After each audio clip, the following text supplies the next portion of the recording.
and welcome back to West 11 Lane. My name is Leanne and I'm an interior designer here in Carlsbad, California, also known as North County, San Diego. Today I'm excited to welcome you to my kitchen, and today's video is all about pantry organization, and I'm going to share with you today the reason why I decided to tackle this project first and foremost as soon as we moved in.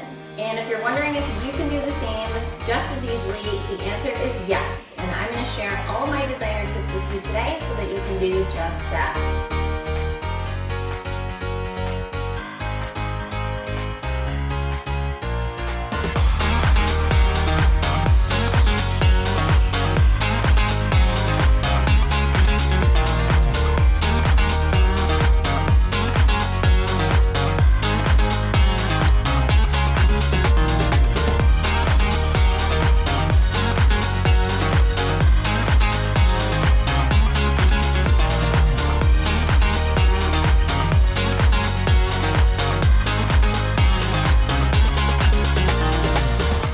I wanted to redesign my pantry to start out in a new place was, number one, it was a small amount of square footage to tackle, so I knew that it would be a lower cost project, obviously a bonus. And another reason is because it's really an area of your home that you're going to utilize every day, if not multiple times a day. So there's really a lot of bang for your buck. So when I started out in the design, I knew that I wanted to keep with the typical theme that you'll find in my aesthetic, which is the wovens, the woods, the clears, and the whites. And typically I'll just add a pop of color. So when I was shopping around for accessories, I wanted to make sure that I had an appropriate balance of all of these materials. And I did that by creating a concept board in Canva. So what I did was I took photos of the bare shelves or poorly designed shelves to start, and I pulled those images into the software program. And then from there I was able to shop around and pull those images in and test them out on each of the shelves. And I always recommend when you're going through something like this that you pre-plan ahead. So again, for your pantry, you're gonna wanna consider not only the measurements of your storage space, but also what types of foods you're gonna be shopping for and storing every week. Select larger containers to cut down on cost and keep things simple. Even though a lot of containers out there are really great deals at $3 and $5 a piece, you'd be surprised at how fast that quickly adds up. Mix in solid containers to conceal non-cohesive packaging. Here in my design, I've used white plastic bins, white cardboard boxes, and seagrass woven baskets. My favorite canisters for pasta and cereals are honestly from Target. These are plastic as well, and I love that they nest right in together so easily, and they're different sizes, and they're just very clean with the straight lines and the simple white lid. So a tip that I have for your canisters is to actually cut out from the box the cooking ingredients and stick it on the bottom.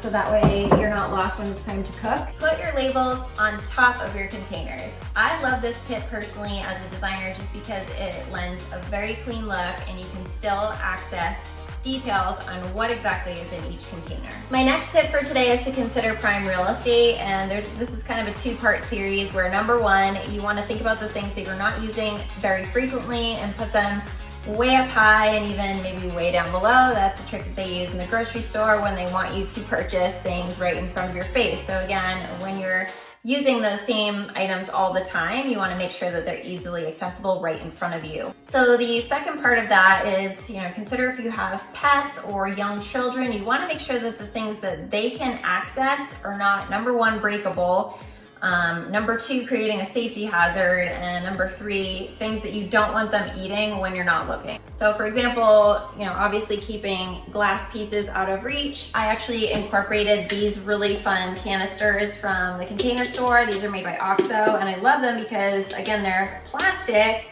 but they do still lend a high-end look. And then, see how fun this is? You just pop it and the lid comes off, and it's super easy for my son to access in the morning.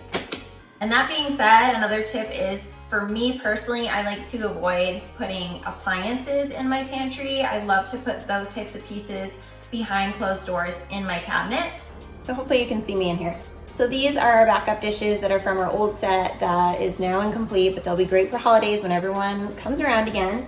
I got these beautiful baskets from Target, and they're actually stackable, but just due to the width of our shelves, I wasn't able to do that, but I love them side by side. This basket I actually got from Container Store a year ago or so. I used it for a client photo shoot actually, and it was a great piece that I used in my son's room after that.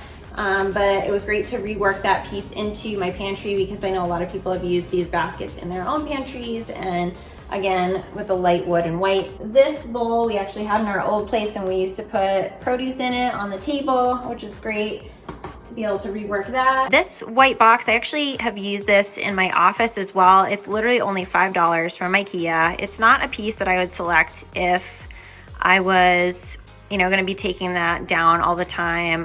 It'd be too much wear and tear on it, but we only have the Halloween candy up there, which we're trying to keep away from our son, so it's really the perfect piece.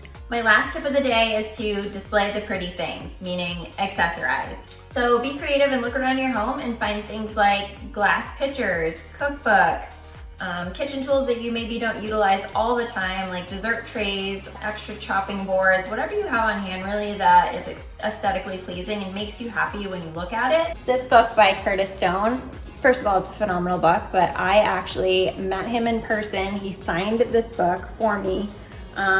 Talk about a phenomenal cook, and it's just such a blessing to be able to have this as part of my pantry because it's such a great memory too. So that's all for my pantry design tour. I hope that you enjoyed this video. If you would like to see more design inspiration and tips and tricks, please don't forget to subscribe and hit that notification bell so that you know exactly when a new video drops.